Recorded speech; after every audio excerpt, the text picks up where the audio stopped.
Hello वैंक्शन and इजहान lover, welcome back to our channel.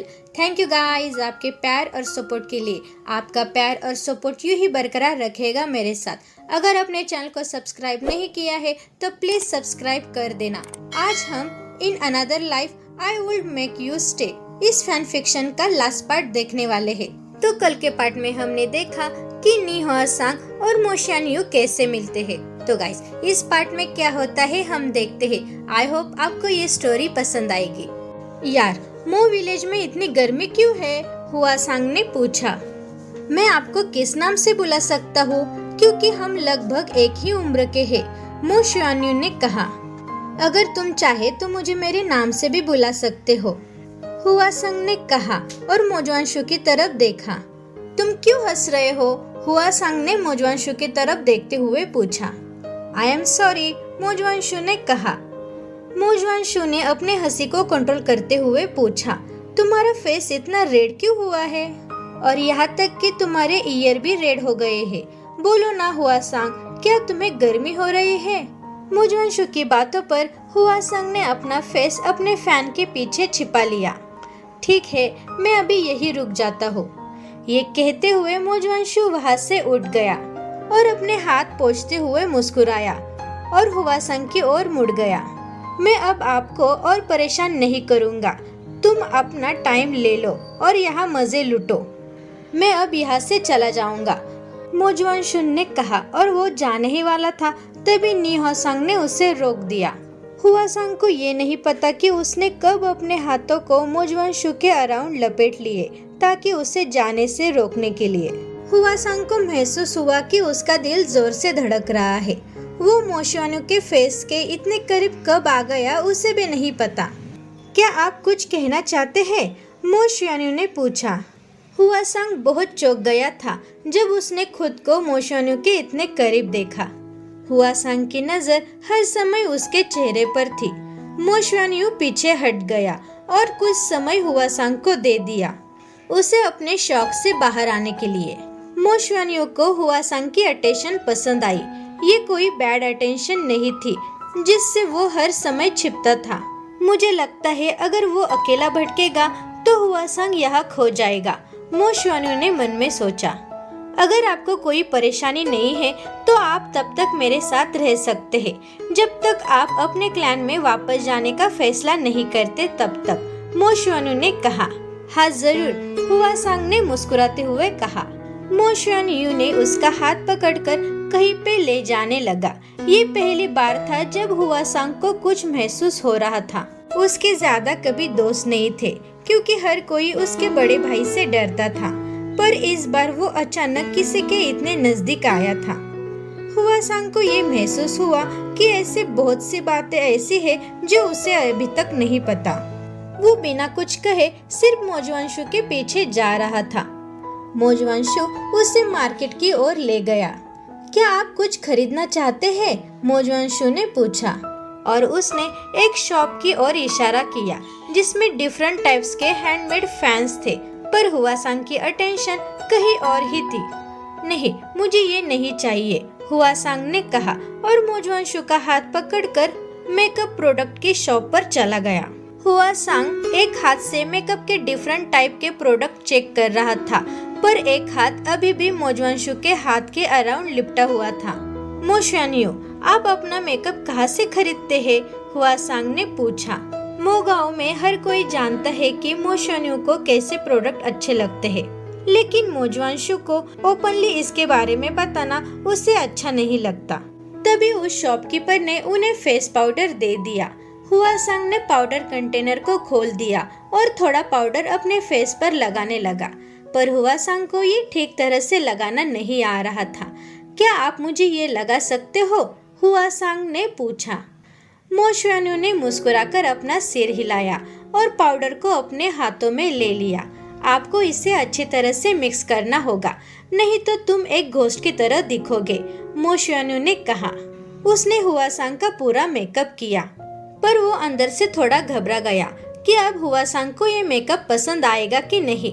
मुझे नहीं पता था कि मैं मेकअप के बाद इतना अच्छा दिखूंगा, हुआ सांग ने अपने फेस को आईने में देखते हुए कहा। मो शियान यू, आप बहुत टैलेंटेड हो, हुआ सांग ने कहा। हुआ सांग की बातों से मो जुआनशु बहुत खुश हुआ और उसकी आंखों में थोड़े आंसू भी आने लगे, क्योंकि ये फर्स्ट टाइम था जब किसी ने उसकी तारीफ की थी। मो शियान्यू ने अपने आंसू कंट्रोल किए। मैं इसे खरीदना चाहता हूँ, मो शियान्यू ने कहा और टेबल पर कुछ कॉइन रखे। मैं बहुत खुश हूँ, उस शॉपकीपर लेडी ने कहा। मुझे कुछ समझ नहीं आया, मो शियान्यू ने कहा। मो शियान्यू और हुआ सांग दोनों कंफ्यूज थे। फाइनली तुम्हें कोई मिल गया, अब तुम ऐसे ही खुश रहो, उसे जाने मत देना और तुम दोनों अक्सर यहाँ आया करो, उस लेडी ने मुस्कुराते हुए कहा। अब मो शियान्यू अपने आंसू कंट्रोल नहीं कर सका। अब उसे समझ आ गया कि ऐसे भी कुछ लोग हैं जो उसकी खुशी चाहते हैं और उसकी परवाह करते हैं। उसने अपना फेस स्लीव्स के पीछे छिपा लिया और चुपचाप रोने लगा। थैंक यू, नी हुआ सांग ने उस लेडी से कहा और उस लेडी के हाथों से उस पैकेट को ले लिया। हुआ सांग को ये नहीं पता कि उसने किसके लिए थैंक यू बोला, प्रोडक्ट के लिए या उसने जो कुछ कहा उसके लिए। अब प्रेजेंट टाइम में हुआ सांग फर्श पर लेटा हुआ था और उसके हाथों में वही पोर्ट्रेट था। हुआ सांग को उस पेंटिंग के छोटे छोटे डिटेल्स भी उसे अच्छे से याद है। उस दिन के बाद हुआ सांग ने 3 दिन मो गांव में बिताए थे। उन 3 दिनों में वो मो जुआनशु के साथ फिश पकड़ने के लिए भी गया था और उन्होंने हॉर्स राइडिंग का मजा भी लूटा। हालांकि राइडिंग करते टाइम मो जुआनशु उसके पीछे बैठा था, पर हुआ सांग राइडिंग करते टाइम डरने का नाटक किया ताकि वो मो जुआनशु को पकड़ सके। 3 दिनों के बाद हुआ सांग को अपने क्लैन में वापस जाना पड़ा, क्योंकि उसके भाई के भेजे हुए गार्ड्स ने उसे ढूंढ लिया था। हुआ सांग, मेरी एक रिक्वेस्ट है, क्या आप इसे पूरी करोगे? मो शियान्यू ने पूछा। तुम्हारी क्या रिक्वेस्ट है? मैं अपनी तरह से पूरी करने की कोशिश करूंगा, हुआ सांग ने कहा। मैं हम दोनों की एक पोर्ट्रेट बनाना चाहता हूँ, मो शियान्यू ने कहा। ऐसा करने में मुझे बहुत खुशी होगी, हुआ सांग ने कहा। उसके बाद वे दोनों एक आर्टिस्ट के पास पेंटिंग बनाने गई। तभी उन दोनों ने अपनी इच्छा के कारण अपने अपने रोब्स अदला बदल किए। हुआ सांग के पास अभी भी उस बॉक्स में वो पिंक कलर के रोब्स है और बहुत सारे लेटर भी। वो दोनों अलग होने के बाद हमेशा एक दूसरे को लेटर लिखते थे हर वीक में। हुआ सांग के फेल होने के कारण उसे 3 बार अपनी क्लास दोबारा अटेंड करनी पड़ी। इस बीच में मो शियान्यू को अपने पिता ने लैंडलिंग क्लैन में वापस बुलाया था। मो शियान्यू ने अपने लेटर में उसकी चिंता न करने के लिए कहा था और ये भी कहा था कि वो अब से बहुत खुश है। मो शियान्यू ने अपने अगले लेटर में ये लिखा था, आप जिस खुशी की तलाश में थे वो खुशी आपको नहीं मिली, मैं आपको वही खुशी देना चाहता हूँ, मो शियान्यू ने उससे ये लिखा था। उस बात को याद करने के बाद हुआ सांग ने अपने सिर के पिछले हिस्से को कई बार फर्श पर मारा। मो शियान्यू को उसके पिता के क्लैन में वापस ले जाने के बाद उसे किसी पर्सन द्वारा फंसाया गया, जिसने ये अफवाह फैलाई कि मो जुआनशु अपने सौतेले भाई जिन गुआंगियाओ के साथ रिलेशन में है। इसी कारण मो शियान्यू को जिन क्लैन से बेदखल कर दिया। उसी इंसिडेंट के कारण मो शियान्यू ने कई महीने लेटर लिखना बंद कर दिया और हुआ सांग को फिर से मो गांव भागने का कोई रास्ता नहीं था, क्योंकि उसके भाई ने उस पर कड़ी नजर रखी थी। फिर भी हुआ सांग ने लेटर लिखना बंद नहीं किया। हुआ सांग को ये नहीं पता था कि उस इंसिडेंट के कारण मो गांव में क्या हो रहा है और उससे एक भी लेटर का जवाब क्यों नहीं मिल रहा। हुआ सांग ने मो गांव जाने के लिए गुस्सू से भागने का मौका यूज किया। जब हुआ सांग मो गांव पहुंचा तब उसने देखा कि मो जुआनशु किस नरक से गुजर रहा है। मो जुआनशु पर किए जा रहे टॉर्चर और अपमान के कारण वो आधा पागल हो गया था। वही अपमान जिसने उसकी माँ को सुसाइड करने के लिए मजबूर किया था। मो जुआनशु अब अपने चाचा और चाची के साथ रहता है। हुआ सांग ने मो जुआनशु को गले लगाया और वे दोनों रोने लगे। मो जुआनशु ने उससे भीख मांगी कि उसे वहाँ से ले जाए, लेकिन तब हुआ सांग के हाथ बंधे हुए थे और वो ऐसे ही मो जुआनशु को अपने क्लैन में नहीं ले जा सकता। और तब हुआ सांग के हाथों में कोई भी अधिकार नहीं थे। इसके बाद कई साल ऐसे ही गुजर गए। उन गुजर गए सालों में बहुत कुछ हुआ था। हुआ सांग और मो शियान्यू अब एक दूसरे को मिलते थे। और एक दूसरे के साथ अपनी खुशी या दर्द बांटते थे। भले ही मोजवंशु को अब मुखौटा पहनना पड़ता था ताकि कई लोग उसे पहचान न सके। जिस दिन हुआसांग के भाई की मौत हुई उस दिन से हुआसांग के चेहरे की स्माइल फीकी पड़ गई। उसके बाद भी वो मोशियान्यू के सामने मुस्कुराया, पर मोशियान्यू को ये महसूस हो सकता है कि हुआसांग अंदर से बहुत टूट गया है। हुआसांग अपने क्लैन को संभाल रहा था और मोशियान्यू के सामने समझदार होने के नाटक कर रहा था, लेकिन किसी तरह से मोशियान्यू ये देख सकता है कि वो नाटक कर रहा है। मोशियान्यू अब बहुत डिप्रेशन में था, फिर भी उसने एक लेटर हुआसांग को भेजने में सफल रहा। ये उसका लास्ट लेटर था। उसने लेटर में कहा, हुआसांग, आपने कभी भी हमारे बारे में क्लियर नहीं बताया, पर मैं आज इसे क्लियर करना चाहता हूँ क्योंकि ये मेरा लास्ट चांस हो सकता है। हुआसांग, मैं तुमसे बहुत प्यार करता हूँ। मुझे पता है कि मेरी हालत को देखकर तुम्हें बहुत दर्द होता है। आई एम सॉरी, लेकिन ये सब के बाद मैं खुद को समझा नहीं पा रहा हूँ। मेरे हाथ और पैर कभी भी काम करने लगते हैं और लोग मुझे पागल कहते हैं। मुझे ये पसंद नहीं है, मुझे माफ कर देना। और ये मैं फिर से कह रहा हूँ, मुझे आपकी असली मुस्कान को इस तरह से फीके पड़ते हुए देखकर और भी दर्द होता है। मैं सेल्फिश रीजन से आज किसी को बुलाने के लिए अपनी सोल को सैक्रिफाइस कर रहा हूँ। आप आपके भाई के मर्डरर को खोज सकते हैं और वो आपको बदला लेने में आपकी हेल्प करेगा। मुझे नहीं पता कि मैं वापस आऊंगा कि नहीं।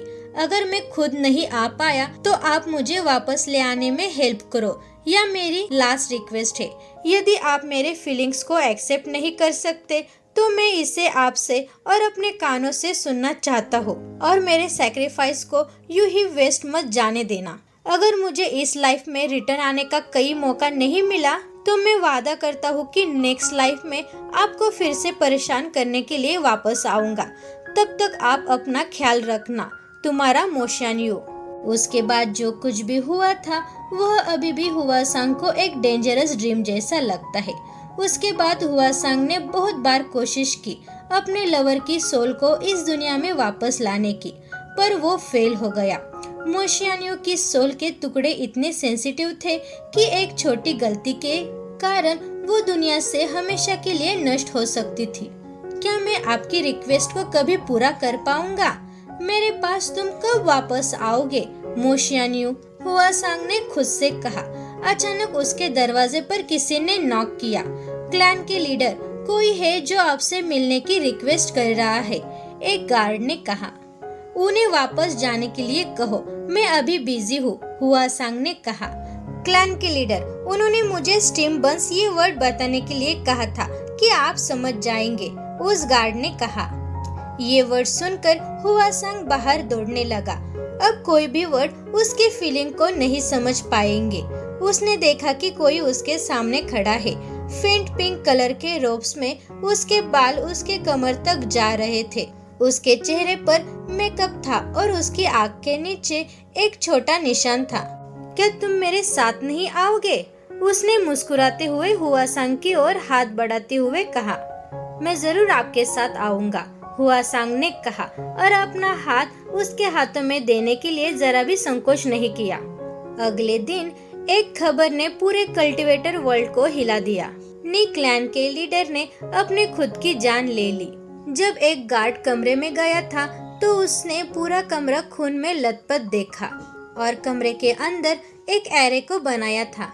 वो एक सोल समोनिंग एरे था। कुछ लोग ऐसे कहते हैं कि इस प्रक्रिया के बीच उन्होंने कुछ गलत किया जिससे उनकी मौत हुई, और कुछ लोग कहते हैं कि उन्होंने ये जानबूझकर किया, लेकिन इसके पीछे की असली वजह किसी को भी नहीं पता। तो गाइस, आपको ये फैन फिक्शन कैसा लगा? थैंक यू गाइस इस फैन फिक्शन को सुनने के लिए। मुझे ये फैन फिक्शन बहुत अच्छा लगा। इस फैन फिक्शन में ऑथर ने बहुत अच्छे तरीके से मोशियान्यू के फीलिंग्स को एक्सप्रेस किया है। आई होप आपको ये स्टोरी पसंद आई होगी।